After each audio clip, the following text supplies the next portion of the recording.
안녕하세요. 네이버 블로그 사기암 자연치유 체험기를 운영하는 지혜와 성실입니다.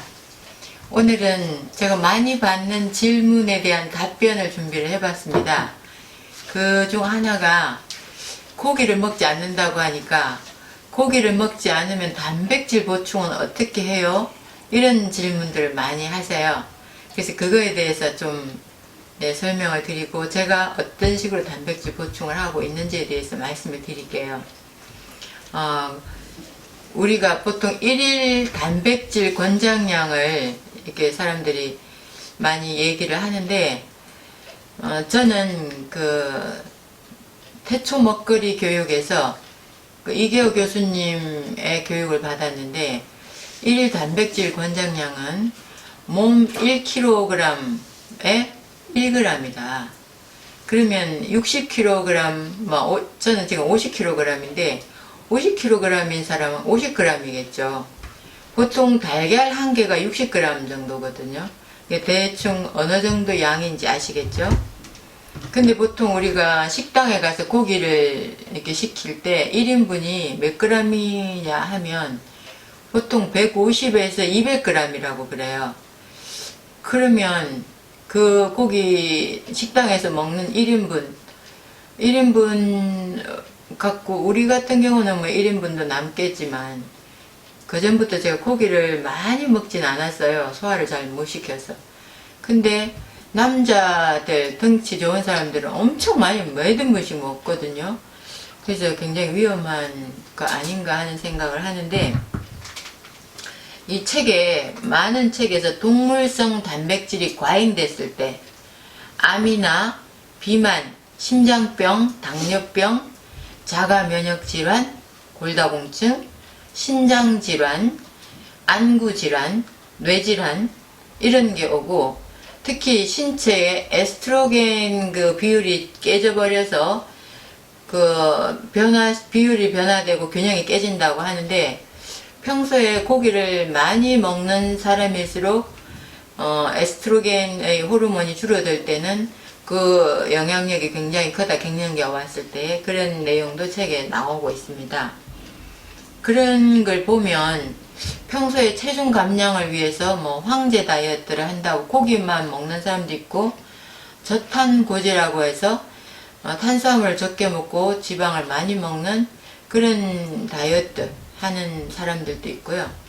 또 근육을 키운다고 해서 단백질 식품을 많이 먹는 사람들, 뭐 닭가슴살만 먹는 사람들 이런 사람들도 있는데 그 동물성 단백질이 그 암의 발병 위험을 더 높이는 거 아닌가 저는 그런 생각을 하면서 좀 그런 균형감이 먹는 거에 대한 지식과 균형감이 있어야 되지 않을까 하는 생각을 합니다.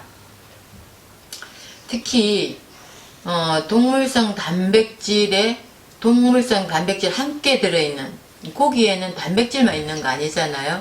항상 지방이 그 사이사이에 끼어 있거든요.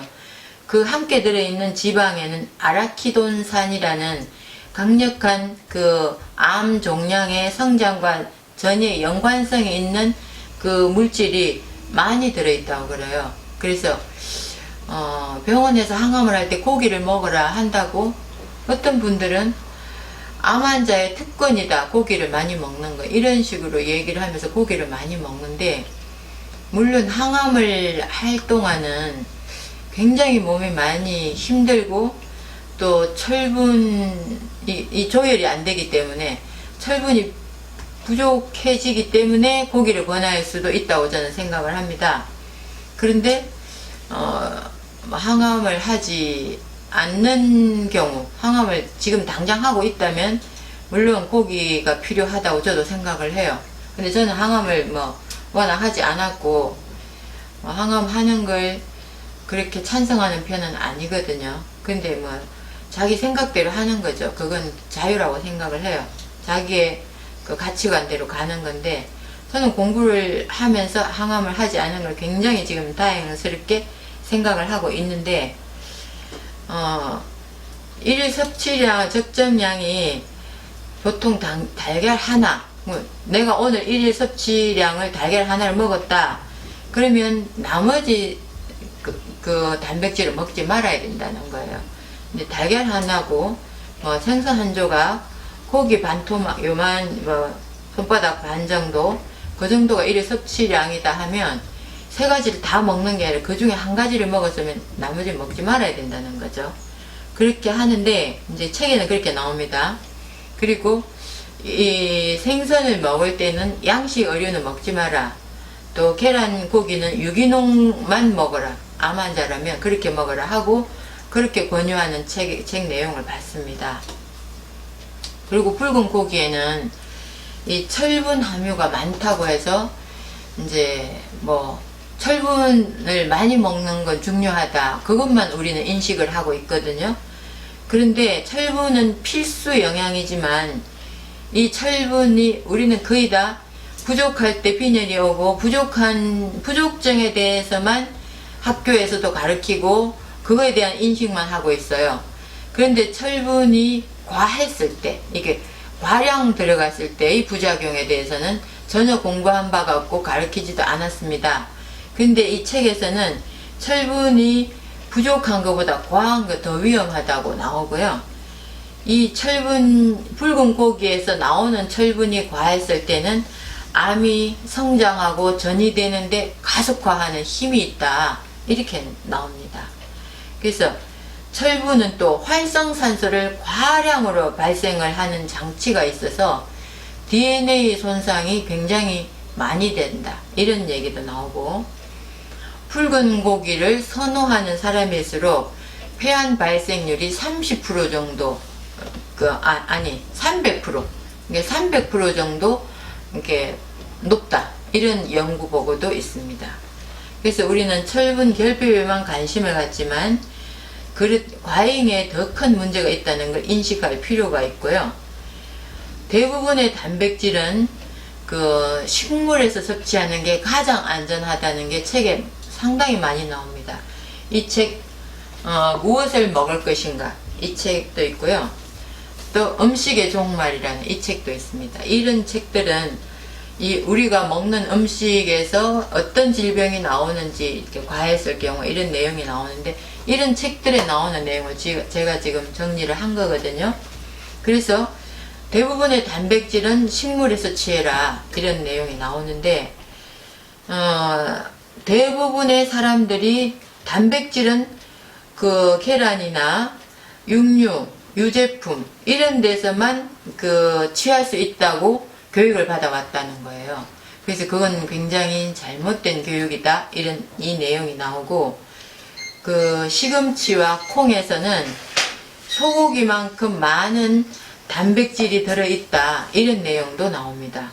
그래서 우리는 무조건 육류나 유제품을 먹어야만 단백질이 들어가는 걸로 착각을 하고 있기 때문에 고기를 안 먹으면 단백질을 뭘로 섭취하냐는 그런 내용의 질문을 굉장히 많이 받거든요. 근데 이 책을 보면 시금치나 콩이나 또 견과류나 이런 데서 나오는 먹을 수 있는, 또 과일도 아보카도 같은 과일 이런 데서는 지방 단백질이 굉장히 많거든요. 그래서 그런 게 식물에서 어떤 게 있는지 그걸 좀 생각을 해 보실 필요가 있다고 생각을 합니다. 그래서 제가 지금 말씀드리는 게 이 저자 콜린 캠벨이라는 사람이 과량의 동물성 단백질은 지금까지 발견된 아주 다양한 질병의 강력한 촉진제다. 질병 촉진제다. 이렇게 동물성 단백질을 경고를 하고 있거든요. 그래서 그 내용을 보면 첫 번째는 성장에 필요한 양을 초과하는 과량의 동물성 단백질 섭취는 암을 촉진한다. 첫 번째 그렇게 나오고 있고요. 그 다음에 두 번째는 동물성 단백질이 적은 식단은 암을 억제한다. 이렇게 나옵니다. 그래서 암을 촉진하는 건 많이 먹으면 촉진하고 적게 먹으면 억제된다. 이 내용이고요. 세 번째는 고단백 식사를 하는 아이들일수록 암 발병 가능성이 높아진다. 그래서 우리 애기들한테 고단백 식품 많이 먹이잖아요. 특히 우유에서 뺀 단백질, 치즈를 좋아하는 아이들 대부분이 치즈를 좋아해요. 요즘 젊은 사람들은 라면 끓일 때도 치즈를 또 넣거든요. 그렇게 해서 뭐 단백질을 뭐 뽑은 단백질 뭐 들어있는 단백질 다 먹죠. 엄청 많이 먹습니다. 근데 이런 사람들일수록 암 발병 가능성이 높아진다고 나오는데, 저는 정말 우려스러운 게 10대, 20대, 30대 암 환자들이 너무 많아요.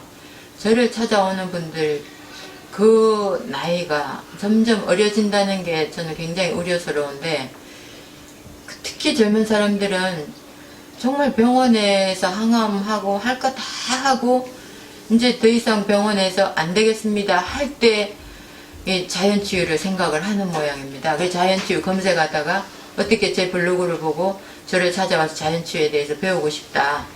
근데 제가 봤을 때는 속으로는 그래요. 이미 늦은 것 같다. 이런 마음이 많이 들어요. 그래도 뭐 이렇게 해보십시오. 뭐 말씀은 드리지만 너무 안타깝죠.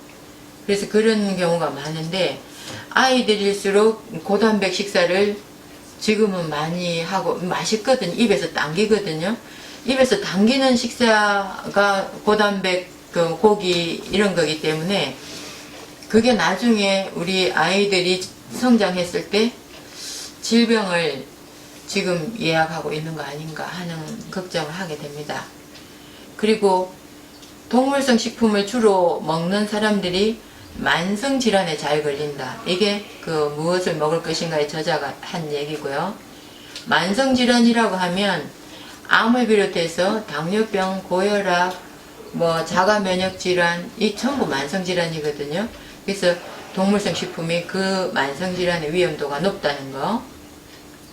그 다음 6번째는 젖소 우유의 단백질은 강력한 암 촉진제더라.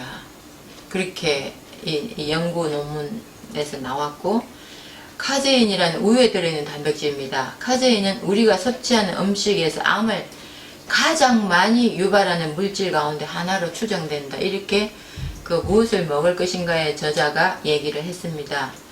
그래서 저 역시 암의 씨앗은 한 10년 전에 시작이 된 것 같아요. 제가 그 화재 사건을 겪으면서 그때 스트레스를 정말 많이 받고 잠을 못 자고 했거든요. 그런데 그게 제가 암 진단을 받기 2년 전에 그 건강검진을 했을 때는 암이 나타나지 않았어요. 이게 좀 미세하게 있었겠죠. 근데 그 이후에 고기 많이 먹고 우유 많이 먹었어요. 제가 아주 그 2년 정도 사이에 고기 우유를 많이 먹었던 건 제가 기억을 뭐 뚜렷하게 하고 있는데, 그래서 암이 갑자기 자란 거 아닌가, 그 미세하게 있던 암이 갑자기 자란 거 아닌가 하는 생각을 하게 됩니다. 그리고 이제 그렇다면 우리가 식물성 단백질은 어떻게 먹어야 되나, 이런 이제 대안이 있어야 되잖아요. 근데 이 책에 나옵니다. 식물성 단백질은 암을 촉진하는 효과가 없고 많이 섭취해도, 과량 섭취해도 안전하다, 이렇게 나오는데, 그래서 이런 암을 예방하거나 전이하는 것, 더 확산되는 걸 방지하기 위해서는 첫 번째는 채소를 먼저 먹는 식습관을 가져라, 이렇게 나옵니다. 그래서 우리가 식생활에서 채소를 많이 먹고 밥보다 먼저 먹어라. 그래서 저도 뭐 식단 준비를 하면서 과일을 먹고, 또 그 다음에 채소를 먹고, 그 다음에 현미밥과 반찬을 먹거든요. 그 다음에 두 번째는 고기 대신 신선하고 익히지 않은 샐러드를 메인 코스로 구성해라, 이렇게 나옵니다. 그래서 신선하고 익히지 않은 샐러드는 매 끼마다 먹어라. 그래서 매 끼마다 그렇게 생채소를 먹고, 그 다음에 세 번째는 아보카도는 몸에 좋은 필수 지방을 함유하고 있으며 식단에서 고기를 대체할 수 있다, 이렇게 나옵니다. 그래서 제가 아보카도를 하루에 반 개 정도씩을 먹어요. 반 썰어서 먹고 반은 다음날 먹기도 하고, 어떤 날 작은 거는 하루에 점심 때 먹고 저녁 때도 먹고 이렇게 먹는데, 아보카도가 상당히 그 지방과 뭐 단백질 함유량이 높은 과일이다, 이렇게 나오는데 맛은 크게 없지만 그래도 건강을 위해서 먹습니다. 그 다음에 네 번째는 견과류와 씨앗들은 단백질과 건강한 지방의 좋은 원료다 이렇게 나옵니다. 특히 견과류를 많이 먹으면 체질도 알칼리성 체질을 빨리 넘어가는 걸 알 수가 있거든요. 그래서 견과류는 모든 암 환자든 다른 만성질환자든 견과류는 필수적으로 먹어야 된다고 생각을 해요. 그리고 그 다음에 5번째는 렌틸콩이라는 게 있죠. 우리도 시장에서 많이 판매를 하는데, 렌틸콩은 각종 고기 배용식으로 아주 훌륭하게 사용할 수 있다고 했습니다. 근데 렌틸콩만, 이건 미국 의사가 쓴 책이기 때문에 그랬지만, 우리나라는 렌틸콩이 아니어도 저는 밥을 할 때 쥐누니콩, 야콩이라고 하는 작은 콩들을 넣고, 또 견과류도 먹고 이런, 우리는 콩으로 만든 두부도 많이 먹잖아요. 그래서 그런 게, 두부는 콩에서 빼낸 단백질이니까 저는 비교적 많이 먹는 편인데, 두부도 가능하면 국산콩 두부를 먹으려고 노력을 해요. 근데 수입 콩에 GMO가 늘 걱정이 되는데, 국산콩은 어떤지 모르겠어요. 제발 GMO에서 좀 아닌 씨앗을 GMO인지 아닌지 구분할 수 있는 씨앗의 표기나 음식의 표기 이런 걸 우리나라도 하루빨리 시행이 됐으면 좋겠다는 생각을 하고 있습니다. 그래서 그렇게 콩도 많이 먹고 있습니다. 그 다음에 6번째는 고기를 먹을 때면 꼭 고기를 먹고 싶다고 한다면 굽고 타고 갈색으로 변한 것은 절대 먹지 마라 이렇게 나와 있고요. 고온 조리된 단백질에는 헤테로사이클릭 아민이라는 발암물질이 생성된다고 합니다. 근데 이 발암물질이 고온 조리될 때 많이 나오기 때문에 이걸 피하기 위해서는 고기를 저온 조리를 해라. 슬로우 쿠커라는 게 있어요. 저는 슬로우 쿠커로 밥도 해 먹어 봤는데 진짜 너무 물렁해져서 현미밥인지 뭔지 맛도 없고, 그래서 제가 그걸 쓰질 않는데, 고기를 꼭 먹고 싶다면 슬로우 쿠커 저온 조리로 한 7시간 정도씩 하룻밤 사이에 계속 고기를 익히는 그런 조리법을 이용을 해라. 이런 내용도 이 책에 나오고 있습니다. 그래서 정말 고기를 저는 고기를 안 먹지만 제 자식들은 고기를 먹거든요. 근데 우리 아이들한테도 슬로우 쿠커로 고기를 좀 해 먹이고 싶다 이런 생각을 합니다. 집에서는 지금 고기를 안 하니까 나가서 사 먹는 것 같아요. 사 먹는 건 그런 건 없겠죠. 그래서 가능하면 이런 식의 고기의 조리법도 이제 굳이 먹어야 된다면 수육처럼 삶아서 먹는다든가 그런 걸 먹으라고 많이 권하잖아요. 그래서 저는 안 먹지만 꼭 먹어야 되는 분들이라면 그렇게 해서라도 드셔라 하고 권하고 싶습니다. 책에 나오니까요. 그리고 결론적으로 암 치료를 하려면, 암을 갖고 있는 분들이라면 모든 유제품, 우유 다 끊으셔야 되고 동물성 단백질을 피해라 이 책에 나오고요. 우리가 먹는 단백질의 90%는 채소, 통곡류, 현미밥에도 단백질 많이 있습니다.